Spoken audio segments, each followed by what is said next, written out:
Here we go, Cursed Hollow loading in as map number 1. Let's do a quick list through the globals because that's how this usually ends up starting, other than Zarya Tassadar standard bans, but we may see, no, a Malfurion ban. So will they ban Tass Zarya, or will they leave both open and take the other one? They do ban Tass. So Zarya first pick for CE, or are we going to see some of that global prioritization? The globals to Haka, Falstad, Abatha, the Lost Vikings technically, Zagara technically, Brightwing. Many options there for them. Yeah, Brightwing, man, you mentioned it. I think Brightwing is a very interesting hero to talk about right now. A lot of players don't seem to value her highly anymore. A lot of support players don't pick her at all anymore.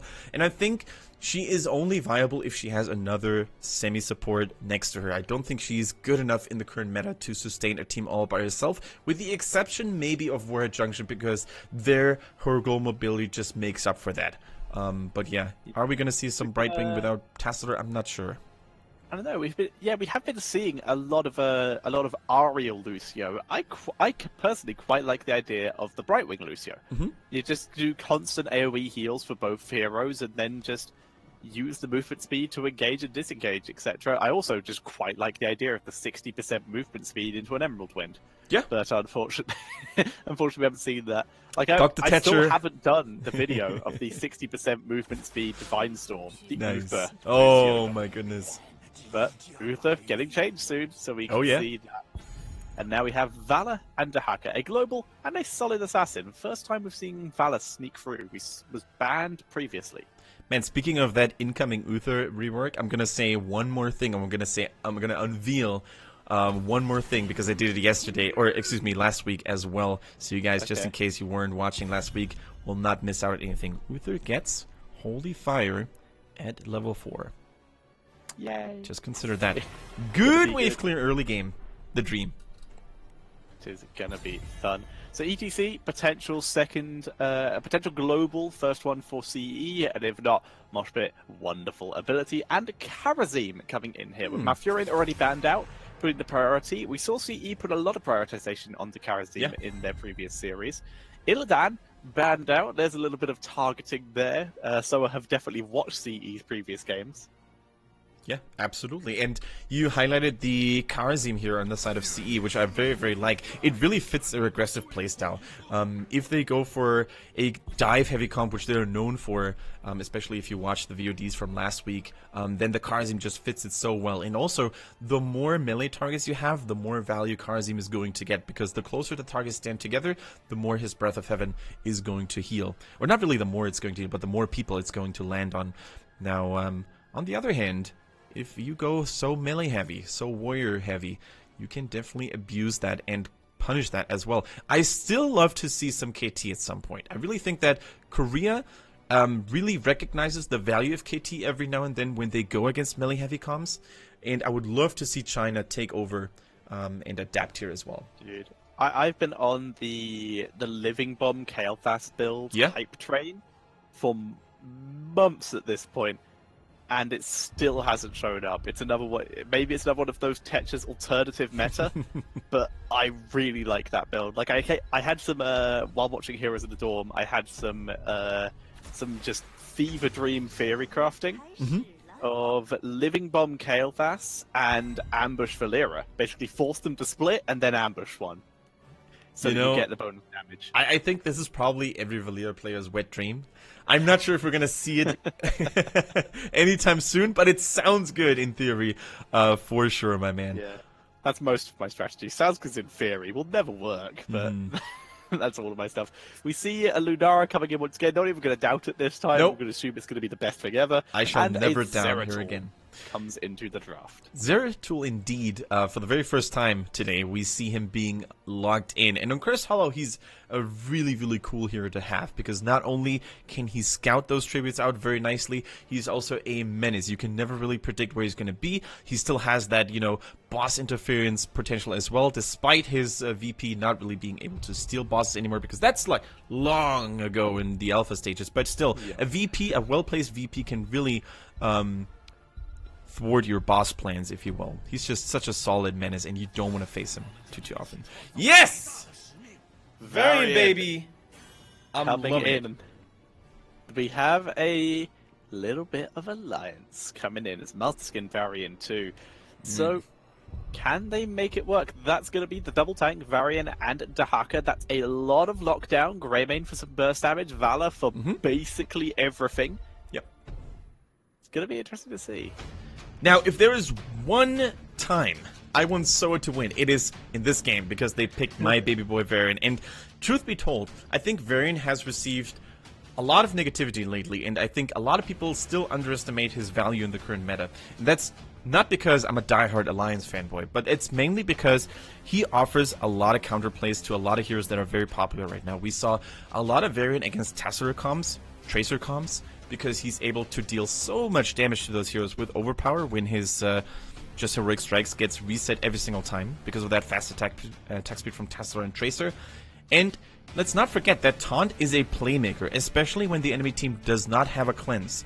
Oftentimes we saw Oriel, Lucio comms. And guess what? The biggest weakness of that early to mid game is the lack of cleansing. So Varian, you should never really count him out. He's definitely still a hero that has his earned spot in the current meta. Yeah, like you said, there is no cleanse until 16. Charazim not having one anymore. It's been moved to Cleansing Touch. Exactly. Talent, which technically gives you more cleanses because it's every single dash. You could cleanse an entire team very quickly. And we all remember the crazy plays from Mary Day when he just refused to let anyone die in Korea, and he constantly cleansed people out of entangling roots, out of stuns. It is a real late game powerhouse, but once again, with those late game comms, late game heroes, you first need to get there. Very true. And I will say, I doubted the Cleansing Touch. When it was first shown, when it was first shown on the new hero, I was like, why would you actively put yourself in danger as the support with a cleanse that you don't get till 16? This makes no sense. And then everyone started playing it, I was like, okay, now I see. You just don't die anyway, so who cares? You just take the speed and you're out. I mean, I love it. You can't really go for those plays as a Akari team yourselves, but by cleansing others, you enable them to make the plays, which is oftentimes the better route. Now we see SoA on the left-hand side in the blue colors, still waiting for their first win. We see Rhaegar, Greymane, Varian, Dahaka, and Vala. Whereas, on the right-hand side, in the red trunks, it is going to be currently the top of our table, CE. We have Charazim, ETC, Zarya, Zeratul, and the Lunara. We have the double Z's. Indeed, that we do.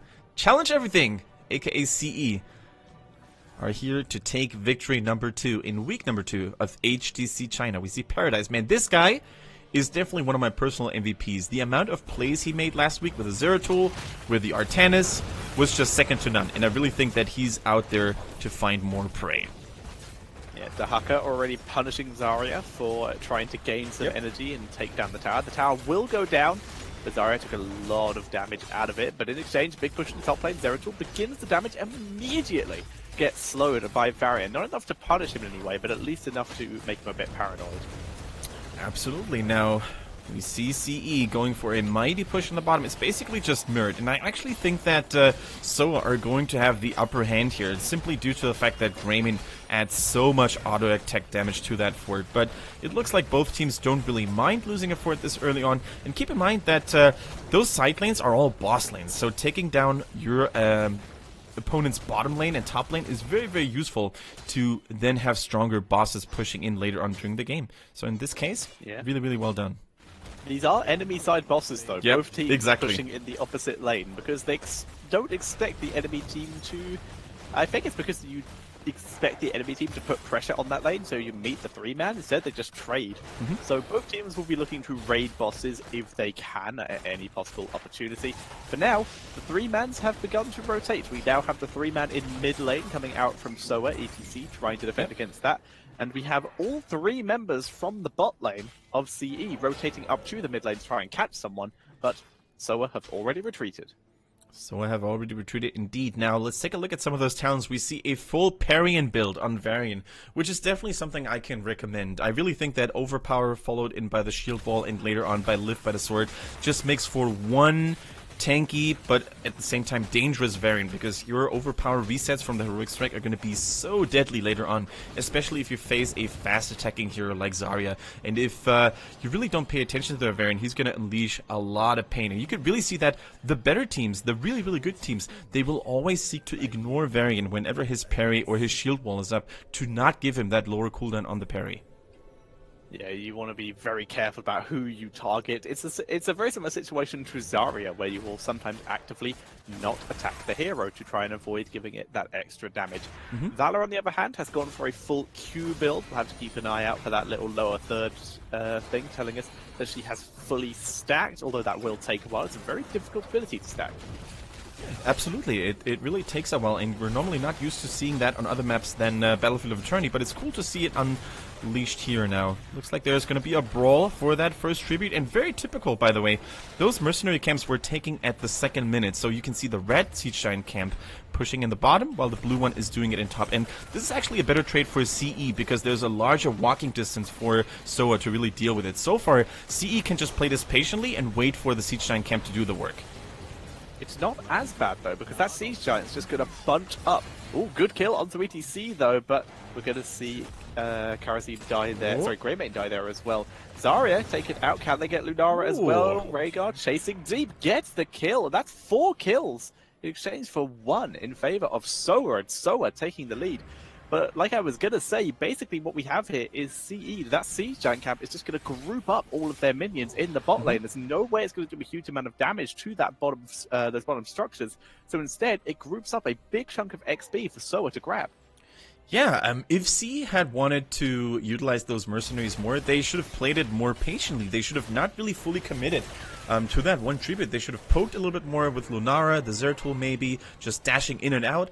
This was definitely not the best way for them to start the game. And SoA, the huge underdog in the Chinese HGC so far, putting up a clinic here, getting 4 kills for 1. And establishing themselves a nice XP lead, and they're going for the boss immediately here. And CE doesn't really look like they're expecting it, or they're not just simply not willing to challenge it. Really, really cool map awareness from SoA. Indeed, it's a Greymane, Valor, and a Rhaegar. They're able to burst down that boss very quickly.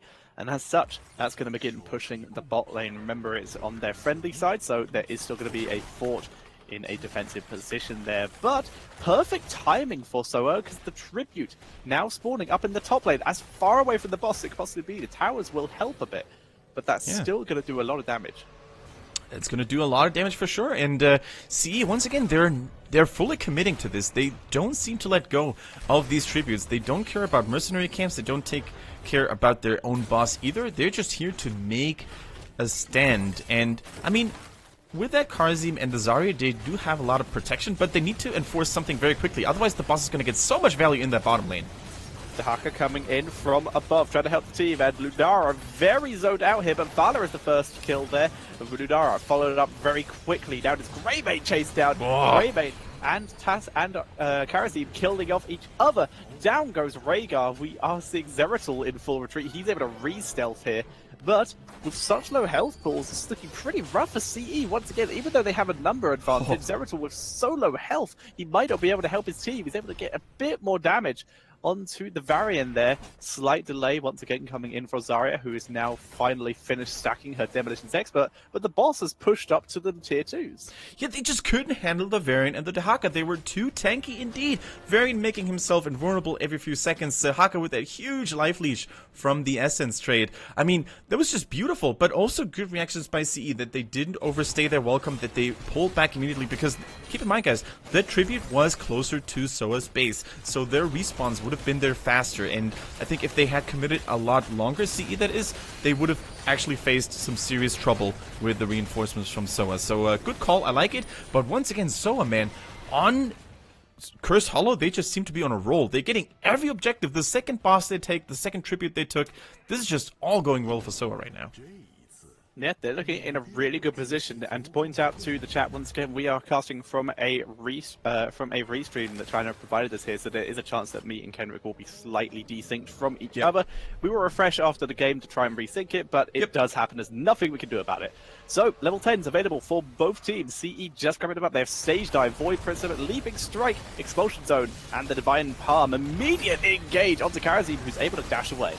Able to dash away indeed. Now Grayman getting taken out though. The palm lands in the nick of time on Zeratul, and this is the best looking fight for CE so far. They're already one man ahead, but ETC now in trouble, gets immediately annihilated by the combined efforts of Dehaka and Varian. Ancestral coming through here. Vala once again in good shape, and despite losing a person early, CE is not able to win this team fight in a numbers advantage. Yeah, and we saw a little bit. We saw Zarya not able to heal up ETC there due to the silence from the isolation of Dehaka. But like you said, SoA just in a dominant position right now, pushing in that top lane. They're going to get the keep, first keep of the game at 7 minutes. SoA in a dominating position. And they just don't seem to stop here. The boss took down that top keep successfully. Doa still benefiting from that curse, reducing all enemy minions HP to 1 and disabling enemy buildings as well. Varian trying to charge deep, but it was not enough. You can't charge through walls, my friend. Although I personally would find that very, very hilarious to watch. Now, they're still sieging up. They have a 2-level, 3-level lead almost. And this is a very rough spot for CE to come back from if they don't seem to find a remedy to... What the? Okay, Zarya. Yeah, it's even rougher now. Zarya killed off there. The taunt dropped by Agua and taken out. I'm pretty sure I just mispronounced that name horribly. I just completely brain farted. But either way, Splinter Spear allowing Zarya to help in clearing out that lane. But that keep dropped a lot of health, and now SoA in a good position to put some pressure on that later once their boss respawns. Keep in mind that CE, yes, it looks rather grim for them, but they're going to have 13 relatively soon, and they have the playmaking abilities with a Zeratul VP. All they need is one good team fight, and they can stabilize. Cursed Hollow is definitely not a map where a comeback is impossible, or rather impossible once you lose a couple of keeps compared to Battlefield of Eternity, for example. So I really think all they need is to just stabilize, to adjust themselves to the aggressive playstyle and the good focus fire from SoA, and land one good VP followed up by a nice mosh pit, excuse me, stage dive. Yeah, he's playing with fire. Please. Ooh. Dear oh dear, just dancing around. Either way, he stays alive, and that means he can scout out that this boss will be being started. Yeah, definitely. Very, very hard to deal with that. The boss is ready. I don't think CE has what it takes to make it there in time, but Zeratul is ready. Stage dive coming in here as well, Tetcher. Stage dive coming in. The boss dropping low will be finished off here, but who will grab it? Looks like Rhaegar. No expulsion zone. ETC in position. There's the knockback. The boss is taken by CE. Can they get some kills out of this too? Ancestral is dropped on that. Will keep him alive. Good leaping strike, but the palm does not land. Lunara saved by the shield of Zarya instead. But there goes ETC. Varian now being focused down. There finally goes Lunara. 2 kills to 2, but the boss was taken. Can Zarya make it 3? Yes, they can. And that makes it 3 kills to 2 in favor of CE. 6.5 out of 10. 6.5 out of 10 indeed. This was exactly what CE needed, Tetcher. This is the first fight for them to stabilize. Taking out a boss on the enemy half is huge. Not only does it deal a little bit of damage to the enemy structures, but it's also giving them so much breathing room to clear the minion waves and the mercenaries as well. We now see another replay of that beautiful team fight. Look at Lunara. Despite the palm not connecting, she still dealt so much damage to the enemy team here. Now she got closer and closer. Look at those poison ticks. Beautiful stuff. The Splintered Spear doing so much value, but one multi-shot from Vala from Upav was enough to take her down. The Curious Bambi should have definitely not been so curious here and should have just stayed in a safe distance. Dehaka's Dark Swarm actually expired just before it would have killed Lunara and popped the palm. It was so unintentionally clutch. Varian killing the Wisp via running past it. Thanks to the lightning shield there. It's now going to move in. We have Shattering Throw coming in for Varian here. Going to try and burst through that Zarya. Yeah, it's a really good counter talent. You can really shut down the shield value immediately, and that is so huge, especially given the fact that Zarya went for that personal shield at level 13, which gives her another shield, if you will. You basically sack your current stacks of energy and create a shield depending on how much energy you had, but that shield also replenishes your energy if you get attacked during the process, so it's a really, really nice barrier, additional barrier to have. But, once again, Varian, if he decides to use the Shattering Throw active, he's just going to say no. Yeah, gonna have to, if he can burst it down, then Zarya's gonna be in a really rough position. We do have Spell Shield on the side of Karazim to try and keep himself alive a bit more. It's also the full knockback build for ETC that we're seeing become a bit more common. There is the engaged VP to protect. Nothing so happens? Have a little no bit stage of time dive? to react now, but can they do anything about it? Yes, they can.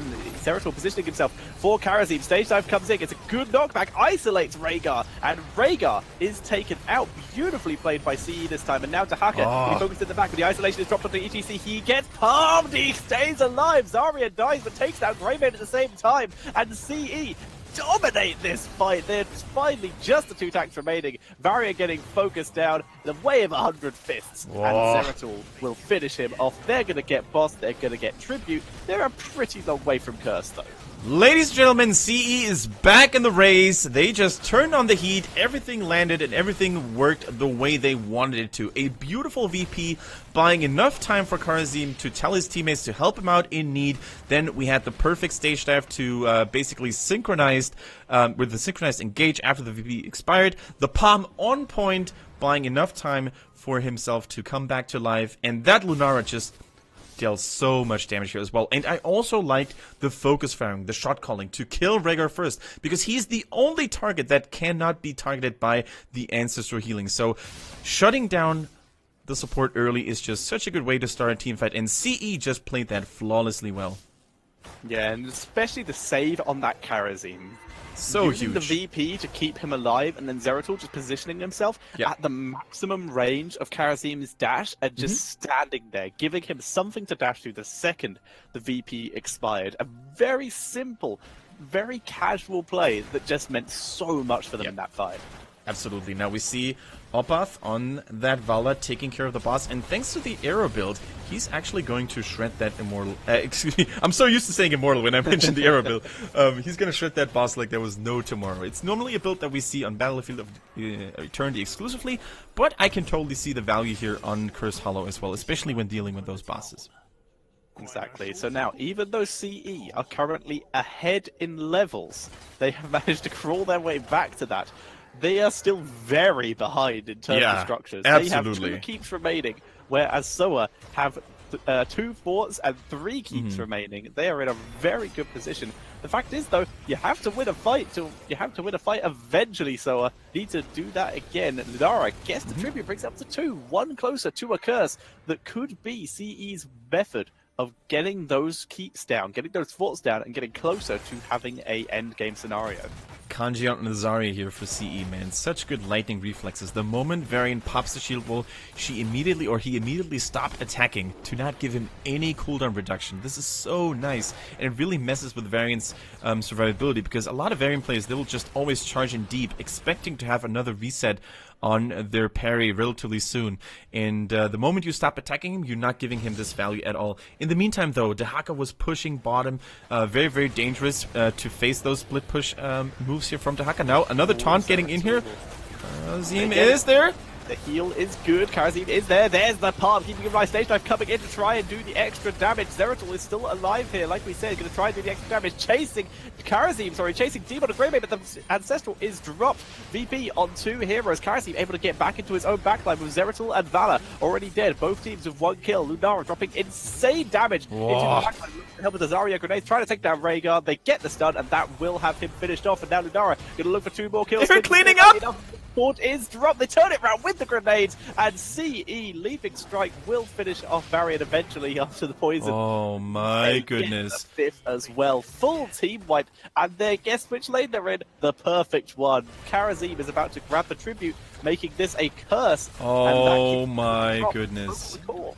That was an insane team wipe, and this is exactly what CE needed. I think they can finish Tetcher. They just had immaculate timing. Their only going to get more and more value from this. The curse helped them out so much because it allowed them to just pass through that keep without taking any unnecessary damage. And this is just huge. The Lunara is doing so much work, so much value. Vala is going to fall now as well. There is nothing one Demon Hunter can do against 4 heroes. And Lunara, once again, Zuyu, that MVP. Keep in mind the poison continued to tick even through Variant's invulnerability. It is such a beautiful pick and so well played by CE after falling behind massively in the early game. They just come back in dominant fashion. Beautiful play there by CE. What a comeback by them, bringing themselves back into this game and taking the 1-0 lead in the series. And the faces of SoA say it all. They were ahead basically So that entire game, but suddenly CE just come back. They were so far ahead. Their first victory in that series felt so close, and they were so desperately waiting for it, but it just wasn't enough. CE, they challenged everything true to their name, and they made sure to stabilize just in time. 6.5 out of 10 Tetra. IGN once again proving to be on the wrong side. Yeah, not able to help them out here. I'm just going to have a quick refresh of my clean feed, see if we can get any kind of delay synchronicity at all. Sorry guys, by the way, for us not being on the same page during those team fights, because as you guys know, we're watching a clean feed on Twitch, so we don't have direct feed action for our broadcast, so Tetra might be a little bit ahead, a little bit behind. We had the same issue when I was casting with Cavalier Guest. He was always a little bit far ahead, so I still hope you guys are enjoying the commentary, and I think we still managed to basically capture the most important aspects of those team fights nonetheless. And this was a very, very entertaining game to watch because it showed you how you can come back on Cursed Hollow from the worst possible situation, losing 2 bosses, losing all the tributes early on, and you still stabilize. All it takes is good coordination in team fights, solid shot calling, and especially those kills on Rengar really paved the way for Lunara to just wreak havoc onto the backline. Yeah, 14 seconds appears to be the best I can get in terms of 14 seconds? delay. 14 seconds. Let me see what I have right now. I've got 11, so we're just going to refresh, and maybe we're going to get up to 13 to be on par. Hopefully.